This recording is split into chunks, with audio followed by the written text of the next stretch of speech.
Selamat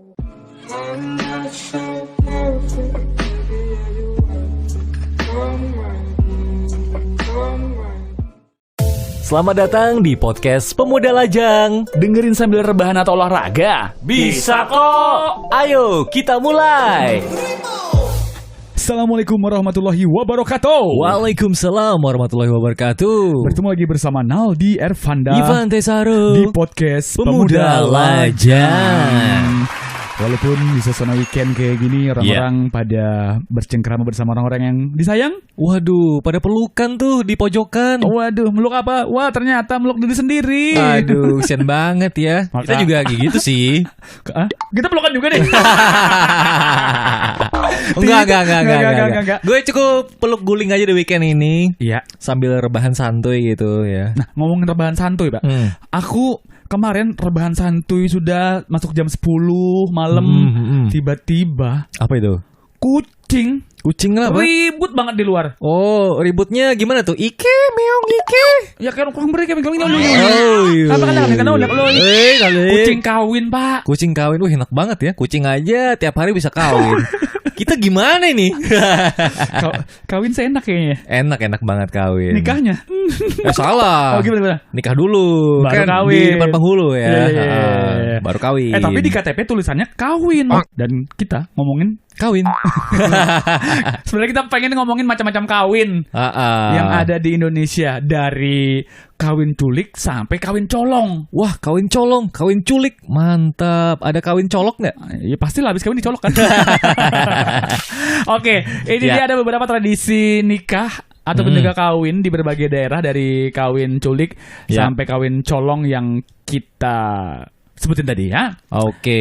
Indonesia ini kan memang dikenal ya adalah negara dengan banyak pulau. Iya, di situ kan ada, Pak. Banyak budaya juga. Bapak kan ada laptop sendiri tuh. Oh iya. Terus juga tradisi dan juga budaya kita ini memang yang turut menjadi daya tarik wisata. Termasuk perkawinannya. Wow. Karena perkawinan di tiap daerah itu beda-beda gitu. Beda-beda. Adat dan juga istiadatnya. Itu dia. Oke, Naldi, yang pertama apa nih? Ini ada yang namanya kawin culik, tradisi pernikahan di Lombok. Kawin culik berarti minta tebusan dong ya? Sebentar, saya mau lihat dulu ini ya. Tolong saya jelaskan dulu ya. Oke. Suku Sasak di desa Sade Lombok memiliki tradisi pernikahan kawin culik. Dalam tradisi ini, sebelum menikah, si perempuan harus diculik terlebih dahulu loh. Wah. Hingga saat ini tradisi kawin culik masih berlangsung. Oke. Gitu ceritanya, Pak. Nah, jika dua orang suka sama suka, sang perempuan harus dibuat seolah-olah, ya sekali lagi seolah-olah diculik sebelum mereka menikah. Dan sepasang calon pengantin tersebut kemudian sepakat bertemu di depan pohon cinta. Wih, pohon cinta. Keren ya. Selanjutnya apa keren. Mania? Calon pengantin pria membawa calon istrinya kabur, nggak nanggung-nanggung nih, Pak. Benar-benar diculik 1 sampai dengan 3 tahun. Waduh, 3 hari, Pak. Kelamaan ya. Anaknya udah gede banget tuh kayak gitu tuh. 3 tahun udah itu, umur 2 tahun. Enak-enak duluan. Oke, maksudnya 1 sampai dengan 3 hari keluarga pihak perempuan nggak boleh tahu saat proses penculikan. Setelah itu perwakilan keluarga laki-laki datang untuk menyampaikan bahwa sang anak telah diculik dan pernikahan bisa dilangsungkan. Gitu ya, mantap, sedap-sedap gitu ya. Kalau misalnya nih, kamu ya, kamu cowoknya, aku yang jadi ceweknya gitu ya, tiba-tiba ya di era modern kayak gini. Abang Ivan, ya. Kok kamu jadi cewek juga sih? Cowoknya kamu. Oke. Ulang. Abang Ivan. Ya oke, kenapa? Ntar lagi kan kita mau nikah nih.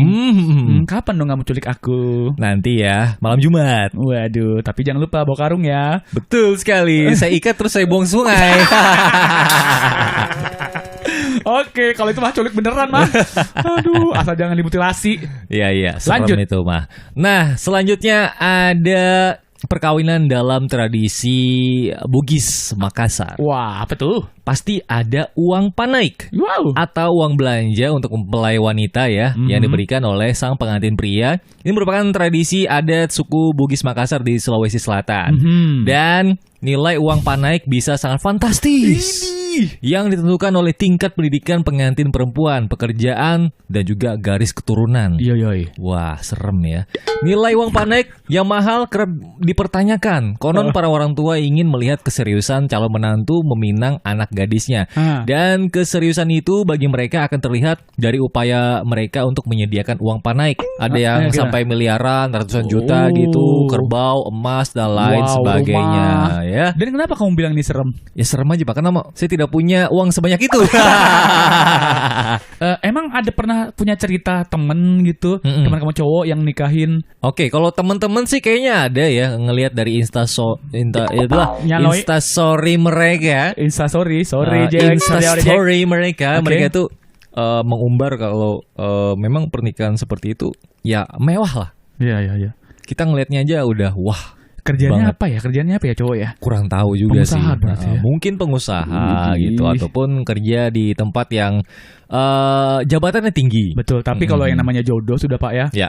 Pasti bakal dimudahkan entah itu materinya, mentalnya, mau seberapapun itu nilai uang panaiknya. Ya betul sekali. Siapa tahu dia punya sawah kan di kampung. Siapa tahu. Iya, sawah orang.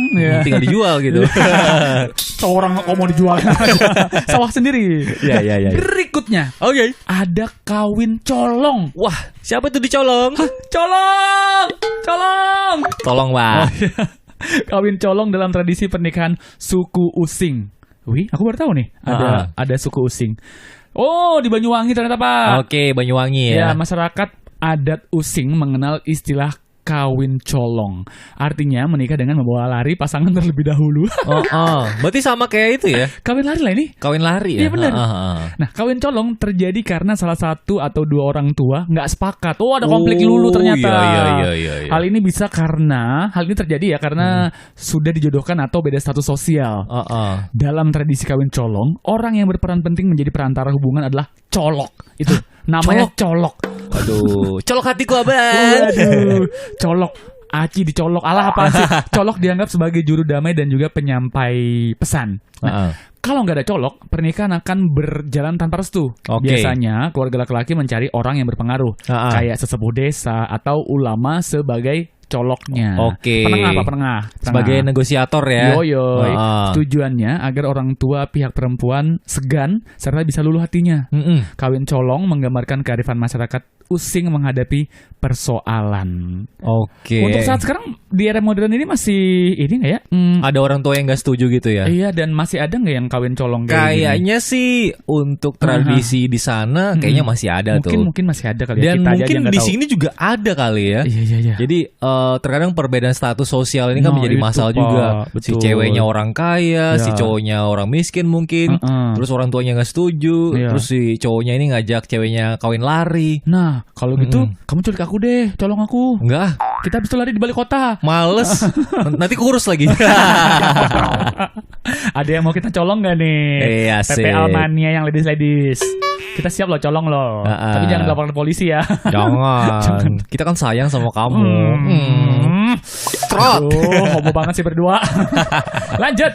Oke, ada Minang dalam pernikahan Minang. Iya. Kalau saya mau nih. Oh gitu. Kalau pernikahan kayak gini ataupun perkawinan kayak gini saya mau. Kenapa kamu mau? Karena saya jelasin dulu Pak. Bentar ya. Umumnya dalam tahapan pernikahan keluarga pihak laki-laki ini bakal datang melamar calon pengantin perempuan. Datang nih calonnya. Waduh. Tradisi berbeda ya. Ada pada pernikahan Minang di mana perempuan bertindak sebagai orang yang datang melamar pihak laki-laki. Itu kan saya mau ini. Kalau dilamar saya mau. Wah, Minang kocak kan? Saat tahapan marasek ataupun lamaran, pihak perempuan datang dengan membawakan buah tangan seperti kue ataupun buah-buahan ya. Terus tahap kedua adalah Minang atau batimbang tando. Waduh. Pada tahap ini keluarga mempelai wanita datang kembali kepada pihak mempelai pria untuk meminang dengan membawa buah-buahan dan sirih pinang untuk dicicipi keluarga pihak pria. Waduh. Proses selanjutnya adalah proses saling tukar-menukar benda pusaka seperti keris ataupun kain adat. Keren ya Pak ya. Nah, setelah tahapan ini proses masih panjang. Masih ada lagi nih. Itu kalau kita ngikutin adat kayak gitu tuh panjang banget. Iya, panjang banget ya. Ada beberapa tahapan lagi yang harus dilalui yaitu Mahanta Siriah. mohon doa restu. Maksudnya ya. Penting banget nih mohon doa restu. Karena tanpa restu ya hubungan itu nggak akan langgeng ya. Dan tidak akan bersatu, Pak. Betul. Ada juga Babaki membawakan beberapa peralatan sebagai bentuk dukungan. Ada Malam Bainai mengoleskan daun pacar kuku. Ada Manjapuik Marapulai menjemput pria untuk akad. Dan selanjutnya adalah penyambutan di rumah anak daro. Oke, tapi pernikahan jenis kayak gini Maminang ini itu hanya mungkin masyarakat di sana kali ya. Ya, asli di sana. Asli suku sana kali ya. Suku sana. Kalau misalnya dari luar kota nggak bakal jalan adat seperti ini. Betul. Atau mungkin cobalah kita pindah dulu sana Pak ya setahun 2 tahun. Iya, kita menetap dulu di sana ya. Iya, siapa tahu kan ada yang mau meminang kita cewek-cewek di sana. Ya, siap-siap. Nanti kita buka restoran soto Banjar di daerah Minang sana ya. Amin. Podcast Pemuda Lajang goes to Minang. Biar kita bisa dipinang. Terus pas ditanya umur nggak jadi tua banget kita berdua. Langsung kita panjat pinang. Oke, yang terakhir ada persembahan tari mempelai wanita dalam tradisi pernikahan Palembang. Iya. Yang kita tahu kan cuma pempek Palembang doang nih. Betul sekali. Kapal selam lagi. Mau nggak? Hati kamu aku selamin. Cerot. Prosesi pernikahan adat Palembang cukup panjang.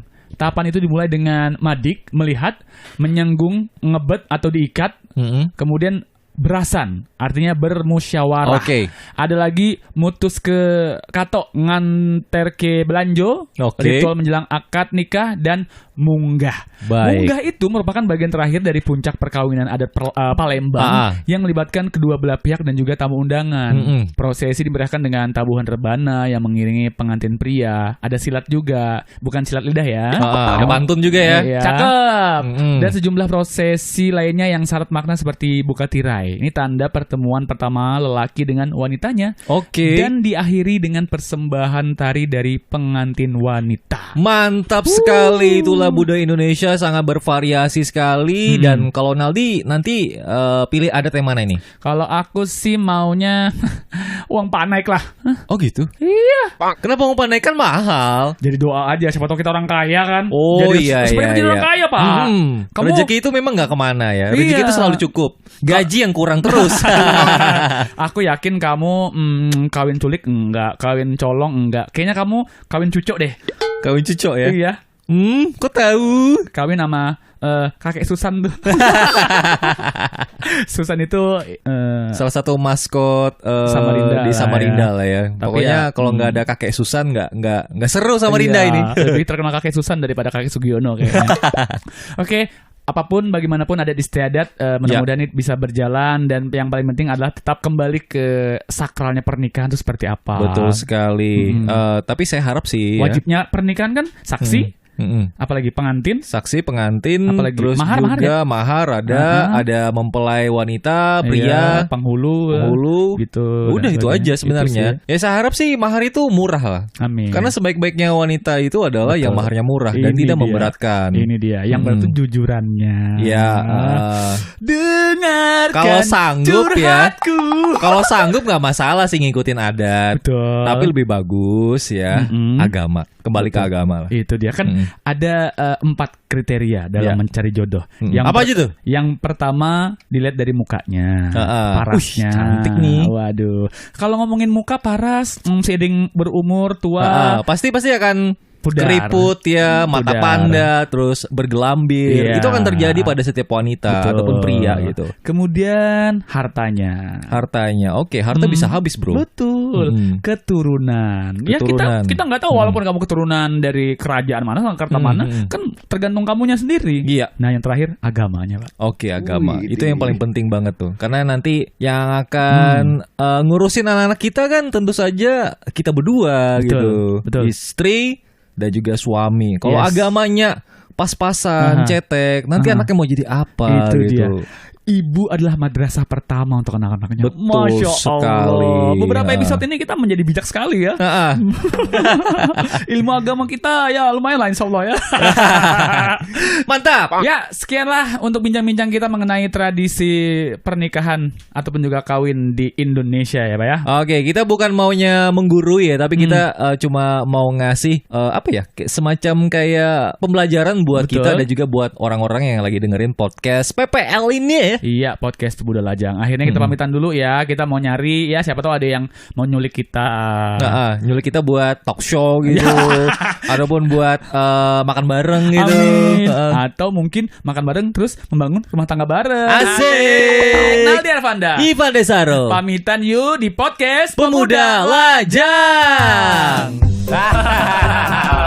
Buat apa? Buat apa sih? Buat apa ngelakuin hal yang gak guna? Mending dengan kita aja. Sampai jumpa di episode berikutnya. Podcast Pemuda Lajang.